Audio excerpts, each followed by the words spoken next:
속보입니다. 지금 한반도 안보 상황이 매우 예민해지고 있습니다. 북한이 최근 군사분 개선, MDL 인근에서 지속적으로 군사적 위반 행위를 벌이고 있음에도 남한이 공식적으로 제안한 군사회담 요청에 아무런 답변을 하지 않고 있는 상황입니다. 최근 보고에 따르면 북한은 MDL 인근에서 군 병력을 전진 배치하고 감시 장비와 중화기 구역 이동, 정찰 활동 강화 등 명백한 위반 행동을 반복해왔습니다. 일부 구역에서는 DMZ 내 감시 초소 제거 합의 이후 다시 구조물을 재설치하려는 움직임도 포착됐습니다. 또한 국지적 충돌로 이어질 가능성을 높이는 행위, 예를 들어 군 드론이 군사분 개선을 넘나들거나 북한 병력이 경계선을 넘는 근접 행동을 취한 사례도 보고되고 있습니다. 이런 행동은 작은 오판만 있어도 즉각적인 화력 충돌로 번질 수 있는 매우 위험한 상황입니다. 하지만 이러한 행동에도 불구하고 한국 정부가 긴장 방지와 충돌 예방을 위해 제안한 군사회담 요청에 대해 북한은 오늘까지 어떠한 공식 입장도 내놓지 않았습니다. 전문가들은 북한의 침묵을 단순한 무응답이 아니라 전략적 침묵, 즉 상황을 자신들에게 유리하게 관리하기 위한 압박 수단으로 보고 있습니다. 대화 테이블에 앉는 대신 군사적 긴장도를 높여 협상력을 끌어올리려는 의도라는 분석입니다. 이번 사태의 배경에는 최근 미국과 한국의 군사동맹 강화가 있습니다.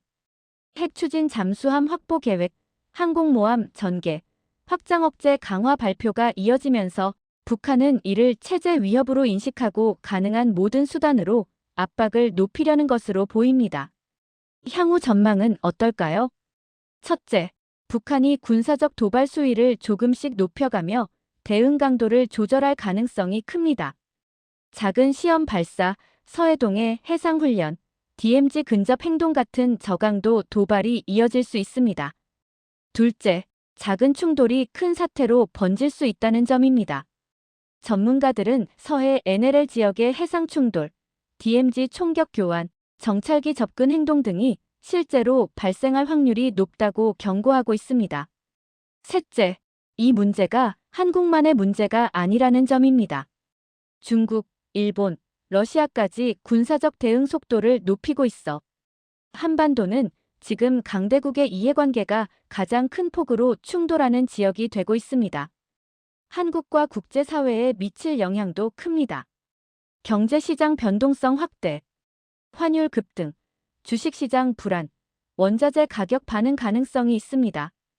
동북아 군비 경쟁 가속화, 미중일러 모두 군사력 균형을 재조정하고 있어 긴장이 구조화될 가능성이 있습니다. 외교적 압박과 대화 필요성 증가, 군사 충돌 방지 장치가 없다면 예측 불가능성이 매우 커집니다.